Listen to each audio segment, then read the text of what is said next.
how far can their recruitment strategy actually go? In a short answer, as far as they want. Endless pot of money with endless talent around Europe that they could cherry pick from, with government owning four of the clubs, it can really go as far as they want to. And a lot of it depends really on how many players in the European leagues want to jump ship and play there. So it's a waiting game really still, but I don't think there's really much of a ceiling in terms of how far it can go. Do you think in the future European clubs will bring in Saudi clauses into contracts saying that they will not accept offers from Saudi clubs if they come in for them? Football agents aren't daft, and especially the ones that look after some of the elite players in Europe. Yeah. If a club tried to implement a clause of that nature into a contract, I think an agent will be all over that, and probably try and do the opposite in a sense of try and extract every last penny from a Saudi deal they possibly could. It'd be nice in theory, but I worry that agents would start getting their mucky fingers into it and stop that happening. Yeah, they're quite good at extracting money from people that actually do the work for them, aren't they? Very much so.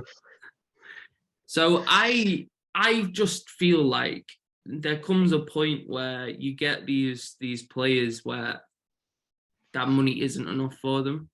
That money isn't what they're looking for. Like at the end of the day, any Premier League footballer is good for a tenner, aren't they? Not on the breadline, are they? Yeah. So I just have a feeling like, yeah, we see players as greedy, overpaid, and all that. Personally, I don't think they're overpaid. Well, I think maybe some of the Saudi are overpaid, but like, I feel like some players would just say no. They'd want to be at home. They'd want to be with their families. There's things that's more important to them than, say, making a ton of money when they already make a lot. Now, they already do make moves for money, of course. They already fly across Europe. So maybe that kind of waters down that argument. But I just feel like they'll get to a point where they've found all the players that will play in Saudi Arabia. And then that's their league. That's it done.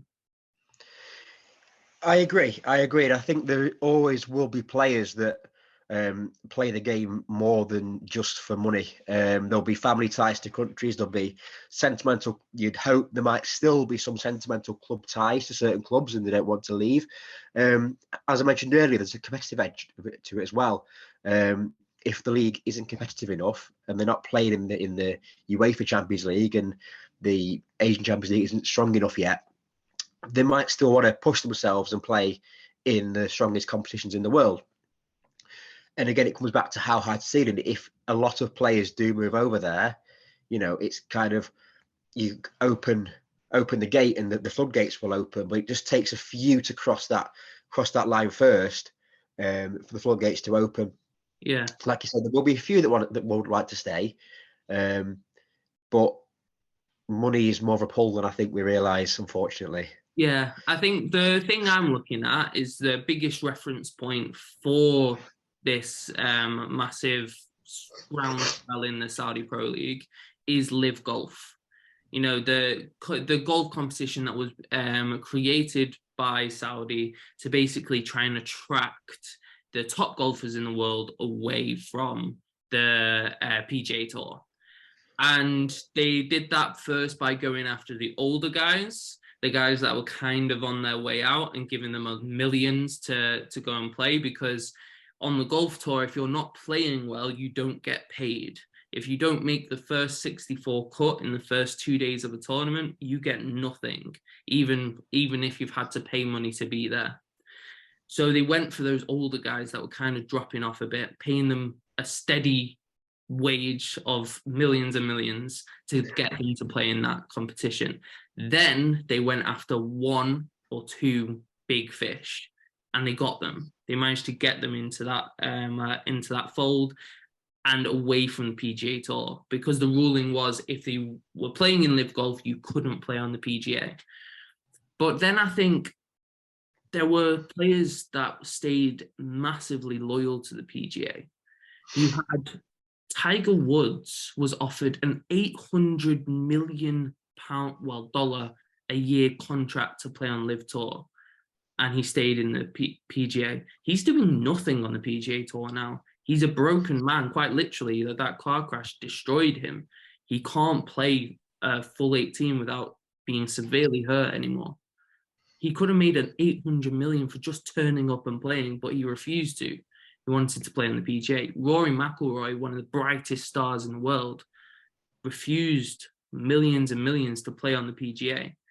There was still a massive group of players that just stayed loyal to the PGA Tour despite being offered millions of pounds to play on the PGA, and it was to play on Live, and it was because of the history that the PGA Tour holds.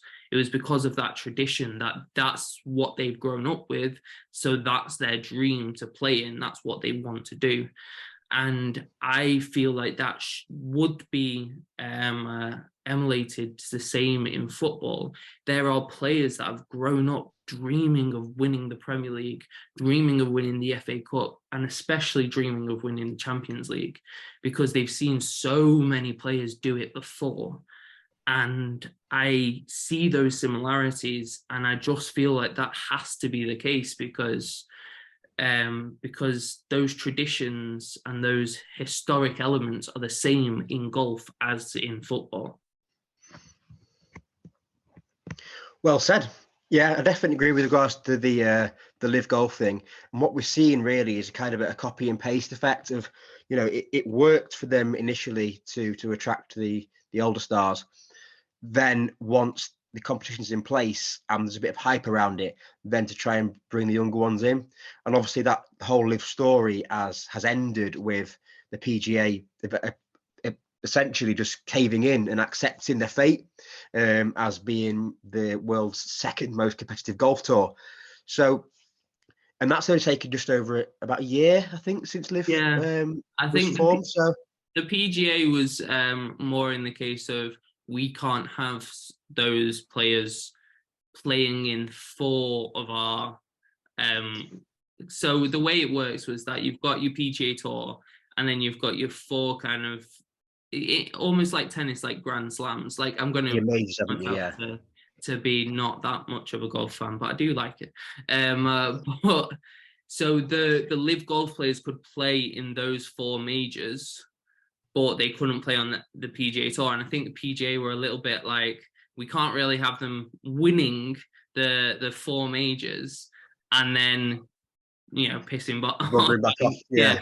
And like going and earning their millions, because it dilutes what we have. So I think they just came to an agreement to, I don't think it was more of a settlement to say, right, we're the second biggest. I think it was more of a, we're going to come together again. We're going to like join up. We're not going to fight each other anymore, which I don't know. Still, I thought the actual drama was quite good for golf. You know, these 2 like warring, because, you know, people think golf's boring, and I think the idea of like 2 warring sections of the golf society was a really good thing for golf, and it made good documentaries. But, you know, they've decided to settle, and that's good for them. But I do see those similarities between, you know, football and the golf section, and I think you will get those stalwart defenders of footballing tradition, but maybe they aren't the best players in the world, who knows. But it's definitely going to be an interesting couple of years to see how far the Saudis can actually take it. Can they recruit Kevin De Bruyne? Probably, because he's getting old. Can they recruit an Erling Haaland? Can they recruit Kylian Mbappe? Is it possible for them to do that? Or do those players want to achieve all they can achieve in Europe first, which Haaland already has done? Or do they just want the quick 200 mil and then maybe come back to Europe later in their career? It is going to be an interesting watch. Quite depressing for some of us who just are European football purists, but also probably a little bit ignorant from our standpoint too. Yeah, Definitely, Luke. It will be interesting. It will be very interesting because we don't know until one of these big names goes over there just how competitive the league can be as well. Yeah. And I think that's, like I say, going to be one of the next biggest drawing factor to that league. Other than just money, it will be the competitiveness of the league as well.